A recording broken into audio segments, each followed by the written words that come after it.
어제 그 청문회장에서는요. 후보자 못지않게 언론의 관심을 끈 또 한 사람이 있었습니다. 바로 자유한국당 김현아 의원.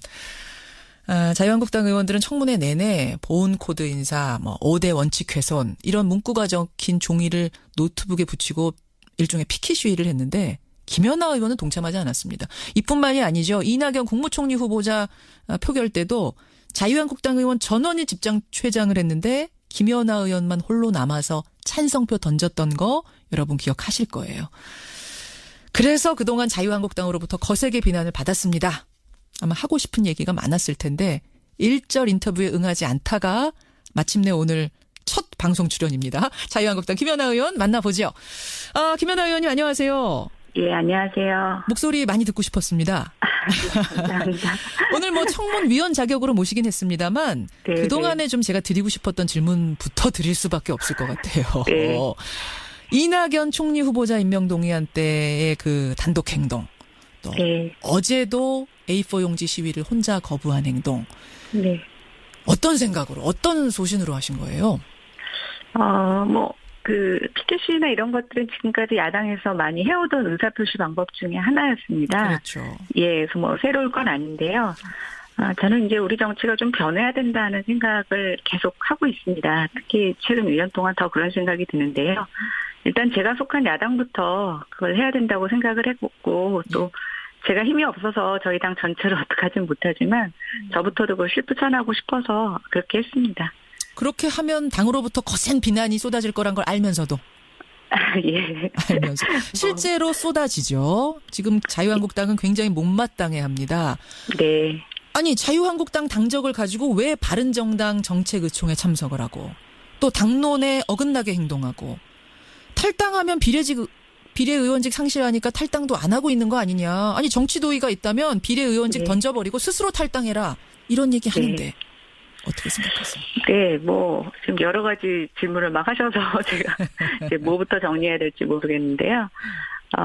일단 저는 아직 그렇게 제가 소신이라고 생각할 정도의 그런 수준은 아니라고 보여집니다. 그래서 사실 좀 그런 단어는 무겁고요. 다만 이제 저는 정치인 이전에 국민이고 또 정치인도 국민의 시각에서 봤을 때 상식적이어야 된다고 생각을 합니다. 그래서 물론 당에 대해서 배신을 했다면 저는 일부 수용할 수 있다라고 보여집니다. 그렇지만 저는 여태까지 한 번도 국민을 배신한 적은 없다고 생각을 하고요. 또 국민이 바라보는 수준에서 정치인의 상식적인 행동을 벗어나지는 않았다고 생각을 합니다. 국민의 상식을 벗어난 적 없고 국민을 배신한 적 없다 이런 말씀. 네. 근데 지금 이제 그렇다면 네.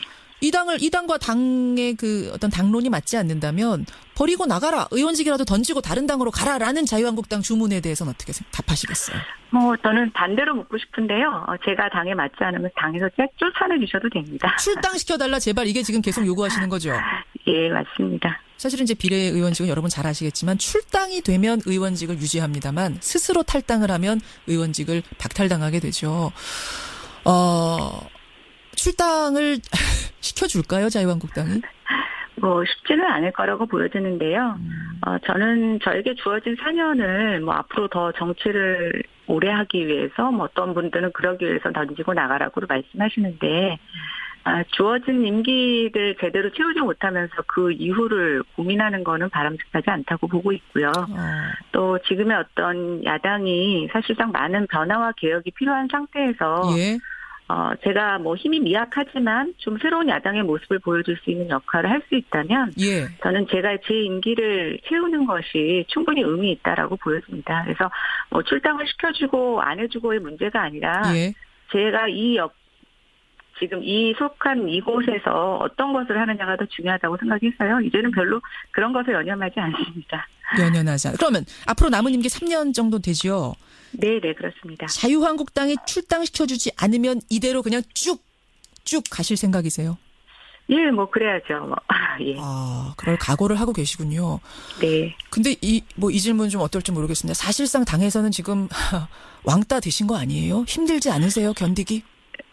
예, 당 안에서는 솔직히, 그러니까 당이 주는 편익들이 많이 있을 수가 있는데, 그런 부분으로부터 많이 소외되어 있어서 사실 그 부분은 굉장히 힘든 부분입니다. 근데 제가 이제 이런 과정을 거치면서 새롭게 또 얻은 하나, 수확도 있는데요. 어떤 건가요? 그것은 지금의 여당, 또 바른정당, 또 국민의당, 정의당의 아울까지 다른 정당 의원들께서 굉장히 많이 도와주세요. 그래요. 그래서 결국 국회라는 게 같은 정당 안에서의 의원들의 도움도 필요하지만 예. 다른 당의 의원들의 도움도 굉장히 많이 필요합니다. 그래서 한쪽이 모자란 대신 또 다른 쪽으로 채워가고 있어서 제가 맡은 분야에서의 입법 활동을 하는 데는 예. 또 새로운 힘이 생길 것 같습니다. 근데 당에서 지금 이런저런 압박들 중에 어떤 압박을 하고 있냐면 상임위를 바꾸라. 이걸 이제 사보임 조치라고 하는데 국토교통위 소속이신데 이걸 보건복지위로 이미 사보임 신청서는 제출이 됐고 정세균 국회의장이 도장을 찍지 않아서 지금 막혀 있는 상황? 거기까지 가 있는 거죠? 예, 원래 이제 그 상임위는 2년 임기가 보장이 되어 있는 거고요. 예.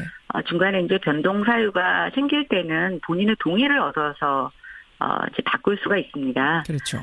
근데 일단 저의 경우에는 2년 임기가 다 되지도 않은 상태에서 또 특별한 사유가 없이 국회의장님한테 사보임 신청서가 올라갔고요. 예. 중요한 건 저에게 전혀 통지를 하지 않았다는 거죠. 그래서 제가 지난번에 그거에 대한 부당성에 대해서 기자회견을 한번 한 적이 있고요. 예. 이것을 또 제가 국회의장님한테도 충분히 설명드리려고 했더니 아직 국회의장님께서 사인해 주지 않으셔서 예. 어제 그 덕에 이제 국토교통위의 장관 후보자 인사청문회까지 하게 되었습니다. 혹시라도 만약에 사보임 조치가 정말 내려지면 어떻게 하실 생각이세요? 글쎄요. 또 그건 그때 가서 고민해 보겠습니다. 사실은 우리 정치사에서 김연아 의원 같은 분 또 이런 상황이 없었습니다. 때문에 좀 갑론을박이 있습니다. 이 당 A당 소속이면서 B당의 정책의총에 참석을 한다든지 뭐 이쪽 당론에 전혀 따르지 않는다든지 이런 것을 두고 갑론을박. 소신이냐 배신이냐 스스로 뭐라고 답하시겠습니까? 저는 아까 말씀드린 것처럼 아직 소신을 이야기하기에는 충분히 훈련받지 못한 정치인이라고 생각이 되고요. 다시 한번 말씀드리지만 국민의 시각에서 정치인이 이래야 한다는 어떤 상식적인 것, 그래서 그 상식이 조금 쌓이면 소신이라고 생각이 되고요. 배신에 대해서 말씀드리자면 당에 대해서 일부 배신을 했다는 비판에 대해서도 일부 수용할 수 있지만 저는 전적으로는 아니라고 보여지고 다만 저는 한 번도 국민을 배신한 적은 없다고 생각합니다. 한 번도 국민을 배신한 적은 없다. 이런 말씀. 지금 문자도 지지하는 문자, 화이팅 문자 많이 들어오는데요. 김연아 의원님. 네, 감사합니다. 자, 자유한국당 김연아 의원 만나고 있습니다. 전공 분야 얘기를 좀 해보죠. 어제 건설교통부 장관 후보자 김현미 후보자 인사청문회 총평 어떻게 보셨어요? 일단 어제 청문회 자체가 충분한 검증을 했다고는 보지 못하겠습니다. 일단 여당의 질문은 너무 방어적이었고 좀 정책 홍보적이었고요.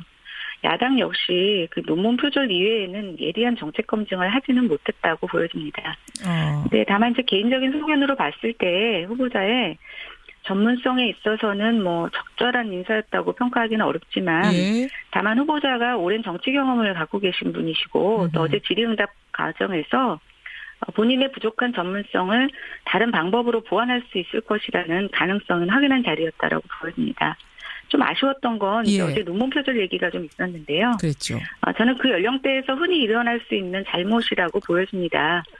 다만 우리가 어떤 무결점의 인간을 이렇게 발탁하는 게 아니기 때문에 인정을 하고 앞으로 그렇지 않겠다라는 의사표명을 해주셨으면 더 좋았을 텐데 계속 표절을 부족한 논문이라고 좀 비껴서 답변하신 것이 좀 답답했습니다. 그래서 오히려 그렇게 말하시는 것에 대해서 국민들이 앞으로 장관의 말씀에 신뢰를 가질 수 있을까? 이게 조금 아쉬운 점이었습니다. 지금 근데 자유한국당은 뭐라고 하냐면요. 전문성 없는 코드 인사고 논문 표절 문제로 도덕성에도 문제가 있다. 자진 사퇴하라라는 입장이 나왔습니다. 그러면 또 김연아 의원은 다른 생각하시는 거네요. 예, 근데 뭐 어차피 청문회에서 저는 저희가 좀 정치 문화가 바뀌었으면 좋겠다고 생각되는 것 중에 하나인데요. 물론 당론이라는 것도 굉장히 중요한데 저는 당내 의견들의 소수 의견도 굉장히 중요하다고 생각이 됩니다. 그래서 결국 청문회 보고서가 채택될 때는 저는 소수 의견으로 받아들여질 수 있을 거라고 생각이 되는데요. 또 그건 역시 받아들여지는 게 저는 정치라고 보여집니다. 예, 그러니까 소수 의견으로서 김현아 의원은 김현미 후보자 정도면 가능하다라고 판단을 하신 거군요. 적격이라고. 네, 좀 아쉬운 점이 있지만 또 그 부분에 대해서 보완의 말씀을 하셔서 뭐 저는 약간의 평균 이상 점수만 정도 드리겠습니다. 그렇게 알겠습니다. 네. 자, 인사청문회 쟁점을 떠나서 어제 나오기도 했습니다만 지금 부동산 상황이 상당히 과열조짐 보이고 있죠. 제일 시급하게 손봐야 할 것들 어제 여러 가지 이야기 나오던데 김현아 의원은 어떤 지점이라고 생각하세요? 전문가로서. 저는 일단 청약시장 규제가 제일 필요하다고 생각을 했습니다. 그리고 이것은 제가 국회에 들어와서 1년 내내 대정부 질문이나 국감에서 지적했던 사항이고요. 그렇죠. 지금 뭐 강남을 어떤 그 문제의 진원지로 꼽고 있지만 사실은 우리가 중앙 언론에서 잘 보지 못하는 지방의 청약시장 과열 문제가 굉장히 심각합니다. 지방도요? 네, 그래서 저는 이게 뭐 강남에 꼭 포커스를 맞추기보다는 정말 팩트가 뭔지를 보고 문제가 있는 지역에 규제를 적절하게 선제해 조치하는 게 굉장히 필요하다고 생각이 됐는데요. 이번에 이제 단속을 하는 것에 있어서 사실은 단속 예정지를 다 정부가 미리 사전에 예고를 하고 있습니다. 그래서 제 단속의 의지가 있는지 조금 의심스러웠던 부분들이 있고요. 어찌 보면 가장 행정력을 발휘해서 먼저 효과를 낼 수 있는 게 이런 단속행위인데 좀 불시에 단속을 해서 어느 정도 상징적으로 불법 행위를 하는 사람들을 적발해내는 이런 정도가 새정부 출범에 맞춰서는 오히려 적절한 정책적인 수단이 아닌가라는 생각을 해봅니다. 그렇게 보시는군요. 일각에서는 이제 노무현 정부 때를 떠올리면서 부동산 분명히 오를 거다. 시장이 벌써 그래서 꿈틀꿈틀거린대요. 어떻게 전망하세요? 뭐 많은 분들이 그렇게 얘기하시는데요. 이제 저희가 불과 1년 전만 하더라도 부동산 시장에 이제 큰 침체가 올 것이라고 전망하는 것이 주류를 이뤘습니다. 맞아요. 그런데 갑자기 지금 뭐 시중 유동성이 계속 제어되지 않으면서 또 일부 개발 호재가 나오면서 가격이 오르고 있는데요. 저는 여전히 가격 상승보다는 가격 하락에 대한 무게감이 더 있다고 보고 있고요. 다만 우리가 그것을 가리는 조금 약간 시장의 소음 같은 몇 가지 징표들이 있는데 미국의 금리 인상 시작되고 금융규제에 좀 어느 정도 부분적으로 들어가게 되면 저는 이 과열 현상이 계속될 수는 없을 거라고 보고 있습니다. 아니 이런 전문가를 어떻게 상임위를 바꾸려고 합니까? 오늘 여기까지 일단 말씀 듣도록 하고요. 자주 모셔서 인터뷰 나누겠습니다. 네, 감사합니다. 고맙습니다. 자유한국당의 김현아 의원이었습니다. 분들은 그러기 위해서 던지고 나가라고 말씀하시는데 주어진 임기를 제대로 채우지 못하면서 그 이후를 고민하는 거는 바람직하지 않다고 보고 있고요. 또 지금의 어떤 야당이 사실상 많은 변화와 개혁이 필요한 상태에서 제가 뭐 힘이 미약하지만 좀 새로운 야당의 모습을 보여줄 수 있는 역할을 할 수 있다면 저는 제가 제 임기를 채우는 것이 충분히 의미 있다라고 보여집니다. 그래서 뭐 출당을 시켜주고 안 해주고의 문제가 아니라 제가 지금 속한 이곳에서 어떤 것을 하느냐가 더 중요하다고 생각해서요. 이제는 별로 그런 것에 연연하지 않습니다. 연연하지 않아요. 그러면 앞으로 남은 임기 3년 정도 되죠? 네, 그렇습니다. 자유한국당이 출당시켜주지 않으면 이대로 그냥 쭉 가실 생각이세요? 뭐 그래야죠. 그럴 각오를 하고 계시군요. 네. 근데 이 질문 좀 국민이 바라보는 수준에서 정치인의 상식적인 행동을 벗어났지는 않다고 생각을 합니다.